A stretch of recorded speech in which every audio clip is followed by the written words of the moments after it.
സാമൂഹ്യ പ്രവർത്തകയും വനിതാ പ്രവർത്തകയുമായ VP സുഹറ കൂടെ ചേരുന്നുണ്ട്. ഇത് ഇപ്പോൾ 8 ദിവസമായി ഈ കുട്ടി ഇങ്ങനെ വരാന്തയിൽ കിടക്കുകയാണ്. 8 ദിവസമായി.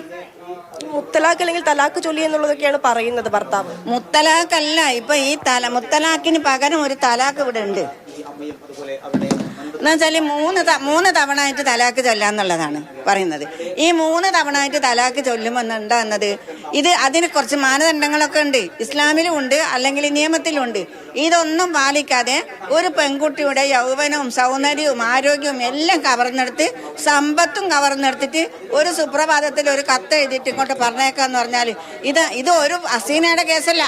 ധാരാളം കേസുകൾ ഇങ്ങനെ വരുന്നുണ്ട്, നിരവധി കേസുകളുണ്ട്. അപ്പൊ മുത്തലാഖ് ഇല്ലാന്ന് പറഞ്ഞപ്പോ എല്ലാരും ആശ്വസിച്ചു, മുത്തലാഖ് ഇല്ലല്ലോ.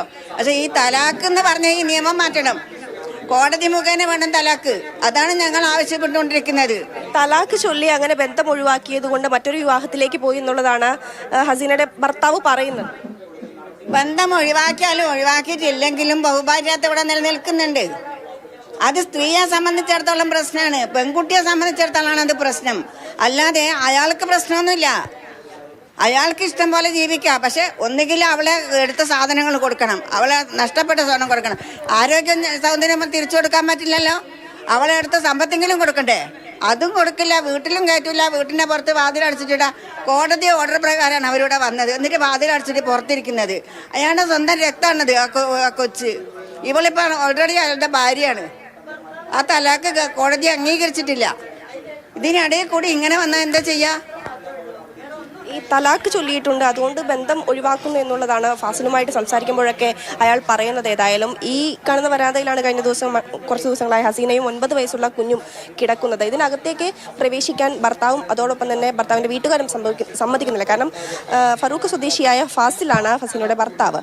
പക്ഷേ ഈ വീടുള്ളത് ഫാസിലിൻ്റെ പിതാവിൻ്റെ പേരിലാണ്. അതുകൊണ്ട് അയാൾക്ക് ഇവിടെ മറ്റുള്ളവരെ ഒന്നും പ്രവേശിപ്പിക്കാൻ സാധിക്കില്ല എന്നുള്ളതാണ്. ഏതായാലും കോടതി ഉത്തരവിൽ എന്ത് ആശ്വാസപരമായിട്ടുള്ള ഇടപെടൽ ഉണ്ടായിട്ടുണ്ട്? കോടതി ഉത്തരവ് എന്താണ് പറയുന്നത്?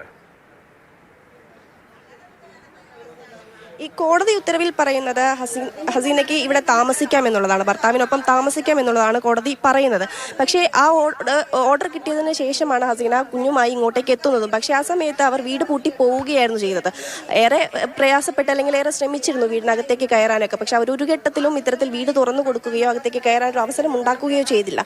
അതുകൊണ്ടാണ് ഇപ്പോൾ കുഞ്ഞുമായി ഈ ഒരു വരാന്തയിൽ കിടക്കേണ്ട ഒരു സ്ഥിതി ഈ സ്ത്രീക്ക് വന്നിരിക്കുന്നത്. ജനപ്രതിനിധികൾ ആരെങ്കിലും ഇടപെട്ടോ? നിലവിൽ സാമൂഹ്യ പ്രവർത്തകരൊക്കെ ഇവിടെ എത്തിയിട്ടുണ്ട്. VP സുഹറ, അതുപോലെ നൌഷാദ് തെക്കയിൽ തുടങ്ങിയവരൊക്കെ ഇങ്ങോട്ടേക്ക് എത്തിച്ചേർന്നിട്ടുണ്ട്. അവരുമായി ബന്ധപ്പെട്ട ചർച്ചകളൊക്കെ നടക്കുന്നുണ്ടെങ്കിൽ പോലും ഭർത്താവിൻ്റെ വീട്ടുകാർ ഒട്ടും സമ്മതിക്കുന്നില്ല എന്നുള്ളതാണ്. ഈ ഹസീനയെ വീട്ടിലേക്ക് കയറ്റാനും അതോടൊപ്പം തന്നെ കുഞ്ഞിനെ ഉൾപ്പെടെ ഈ വീട്ടിലേക്ക് അകത്തേക്ക് കയറ്റാൻ സമ്മതിക്കുന്നില്ല എന്നുള്ളതാണ്. അയാളുമായി ബന്ധപ്പെട്ട് ബാക്കിയുള്ളവരൊക്കെ ഏതായാലും വിട്ടു നിൽക്കുകയാണ് ഈ ഒരു ഘട്ടത്തിൽ. അയാൾ എവിടെയാണ് എന്നുള്ളതൊന്നും അറിയില്ല എന്നുള്ളതാണ് അടുത്ത വൃത്തങ്ങളൊക്കെ പറയുന്നത്. ഏതായാലും പോലീസുമായി ബന്ധപ്പെട്ട് കഴിഞ്ഞ ദിവസങ്ങളിലൊക്കെ രാത്രിയിൽ ഹസീനയ്ക്ക് പ്രൊട്ടക്ഷൻ കൊടുക്കുകയും അത്തരത്തിലുള്ള കാര്യങ്ങളൊക്കെ ചെയ്തിരുന്നു. പക്ഷേ എങ്ങനെയെങ്കിലും വീടിനകത്തേക്ക് കയറുക എന്നുള്ള ലക്ഷ്യത്തോടു കൂടിയാണ് ഇപ്പോഴും ഇവർ ഈ വരാന്തയിൽ തുടരുന്നത്. എന്താണ് പോലീസിന്റെ ഇക്കാര്യത്തിൽ എന്ത് പരിമിതി എന്നാണ് അവർ പറയുന്നത്? കോടതി ഉത്തരവുണ്ട്, കോടതി ഉത്തരവ് നടപ്പാക്കുക എന്നാണല്ലോ പോലീസിന്റെ പ്രധാനപ്പെട്ട കർത്തവ്യം. ഈ വീട് അത് ഫാസിലിൻ്റെ പിതാവിൻ്റെ പേരിലാണ് ഈ വീടുള്ളത്. അപ്പോൾ അവിടേക്ക് ആരെ പ്രവേശിപ്പിക്കേണ്ട എന്നൊക്കെ തീരുമാനിക്കുന്നത് അയാളാണ് എന്നുള്ളതാണ് പറയുന്നത്. അതുകൊണ്ടാണ് അവർക്ക് ഇത്തരത്തിൽ പുറത്തിരിക്കേണ്ടി വരുന്നത്. അയാൾ സമ്മതിക്കുന്നില്ല, അല്ലെങ്കിൽ ഫാസിലിന് സ്വന്തമായൊരു വീടോ ഒന്നുമില്ല. പക്ഷേ കല്യാണം കഴിഞ്ഞത് മുതൽ ഹസീന ഈ വീട്ടിൽ തന്നെയായിരുന്നു താമസിച്ചിരുന്നത്, കുഞ്ഞിനോടൊപ്പം ഈ വീട്ടിൽ തന്നെയായിരുന്നു താമസിച്ചിരുന്നത്. പിന്നീട് ഒരു സുപ്രഭാതത്തിൽ ഒരു പെരുന്നാളിന് ഫാസിൽ ഹസീനയുടെ വീട്ടിലേക്ക് ആക്കി പോവുകയും പിന്നീട് ഇങ്ങോട്ട് തിരിച്ചു വരികയുമാണ്. ഇതിനിടയിൽ അയാൾ മറ്റൊരു വിവാഹം കഴിക്കുകയും ഹസീനയെ മൊഴി ചൊല്ലിയും എന്നുള്ളതൊക്കെയാണ് അയാൾ പറയുന്നത്. അപ്പോൾ ഫാസിലിൻ്റെ പേരിലല്ലാത്ത വീടായതുകൊണ്ടാണ് ഹസീനയ്ക്ക് ഇപ്പോൾ ഉള്ളിലേക്ക് പ്രവേശിക്കാൻ സാധിക്കാത്തത് എന്നുള്ളതാണ് പോലീസിന്റെ ഭാഗത്തു നിന്ന് പോലീസ് പറയുന്നത്. ഈ ഭർത്താവിന്റെ വിശദീകരണം എന്താണ്? ഭർത്താവിനെ നമ്മൾ ബന്ധപ്പെടാൻ ശ്രമിച്ചിരുന്നു, പക്ഷേ അയാളെ ഫോണിൽ ലഭ്യമായിട്ടില്ല. ഏതായാലും അയാളും പറയുന്നത് അയാൾ ഒഴിവാക്കി എന്നുള്ളതാണ്.